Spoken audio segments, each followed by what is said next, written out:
আসসালামু আলাইকুম, আমি ইভা ইসলাম বলছি। হ্যালো গাইস, কেমন আছেন? প্রথম ভিডিও বানাচ্ছি। আমি আপনাদের সাথে গল্প বলবো। আপনারা আমার ভিডিওটা সাবস্ক্রাইব করবেন, লাইক করবেন, কমেন্ট করবেন এবং শেয়ার করেও দিবেন। আমি প্রথম আসলাম, তো এই তো আশা করি আপনারা সবাই ভালো আছেন, আমিও ভালো আছি। আমি আপনাদের সাথে প্রতিনিয়তই গল্প বলবো। মানুষের জীবনের কত গল্প থাকে, এই গল্প বানানোর জন্যই আজকে আপনাদের সামনে আসা। একা একা অনেক সময় ভালো লাগে না, দেখা যাচ্ছে আপনাদের সাথে গল্প করলে আমার ভালো লাগবে, এই আর কি। তো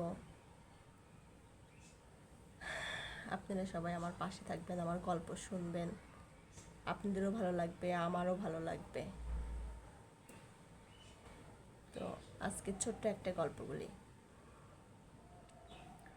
অনেকদিন আগের কথাই, তা আমার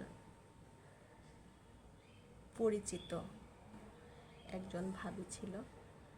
তো তার অনেক সময় অনেক সমস্যায় থাকে।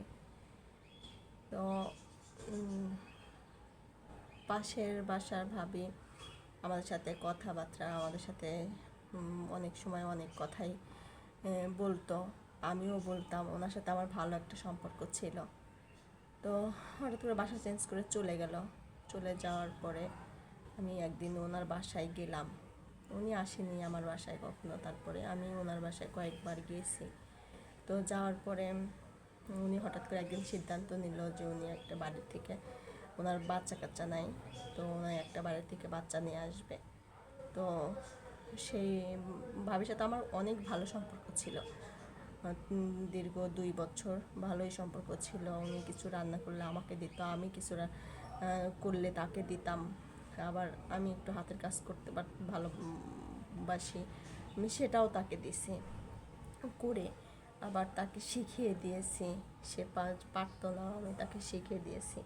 তো যাই হোক, পরে ওই 2টা বিছানা চাদরও ওনাকে শিখাইয়া দিলাম করার জন্য। তো উনি এখন চলে গেল। ফোন দিত, প্রশংসা করতো অনেক, যে ভাবি আপনার এরকম এরকম, আপনার চাদরটা অনেক ভালো হয়েছে, আপনার কাছ থেকে নিয়েছে এই প্রথম, আমার খুব ভালো লাগছে। আমি অবশ্য তাকে শুধু আঁকিয়ে দিয়েছিলাম, সেই করছে, আর কাপড় আমি কিনে দিয়েছিলাম। তারপর একদিন হঠাৎ করে সে সিদ্ধান্ত নিয়েছে একটা বাচ্চা আনবে। তো আমার, আচ্ছা ঠিক আছে, নিয়ে আসেন, ভালোই হবে, একা একা থাকেন। তো ওনাদের নিজস্ব বাড়ি আছে ঢাকাতে। তো নিয়ে আসছে, একটা ছেলে বাচ্চা নিয়ে আসছে। তো আমি শুনে দেখতে গিয়েছিলাম।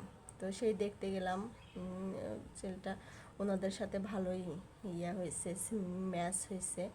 তো দেখে খুব ভালো লাগলো।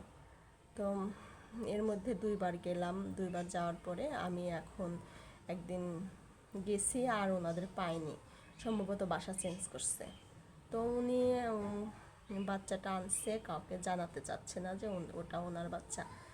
তো আমি এরপরে অনেকবার ফোন দিয়েছি, আমার খুব কষ্ট লাগছে। আমি অনেকবার ফোন দিয়েছি যে উনি আমাকে একটু খবর দিত। আমি বলতাম না কাউকে, বা আমরা তো চিনিও না, জাস্ট এক বাসায় থাকতাম, তার জন্যই পরিচয় ছিল। তাছাড়া তো ওনাদের বাড়ি কোথায়, বা ওনার বাড়ি ঢাকা যে বাড়ি আছে সেটাও যে কোন জায়গায় সেটাও আমি বলতে পারবো না।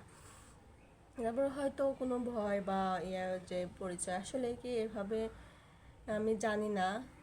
তারপরেও একটা বাচ্চাকে আনা, পরিচয় একদিন না একদিন জানবেই, সে অবশ্যই জানবে। কিন্তু তারপরে ওনার ভালো লাগছে, আনছে। সে একটা বাচ্চার অনেক প্রয়োজন, অনেকেই এই জন্যে অনেক কষ্ট পায় আসলে। একটা এক জায়গায় থাকলে, একা বাসা, একজনের সাথে কথা বললে ভাল লাগে, একজনের সাথে একজন থাকলে, তার সাথে একটা বাচ্চা থাকলে তার সাথে খেলাধুলা, তার কাজকর্ম সব কিছু মিলাই দিনটা কাটায়, ভালো কাটে। তো এই কারণে দেখা যাচ্ছে যে একটা বাচ্চার খুবই প্রয়োজন, যাদের বাচ্চা নাই। তো দোয়া করি ভাবির জন্য, দোয়া করি ভাবি যেন বাচ্চাটাকে নিয়ে ভালো থাকে, সুখে থাকে, তার মনের আশা পূরণ হয়। আপনারা সবাই ভালো থাকেন। আল্লাহ হাফেজ।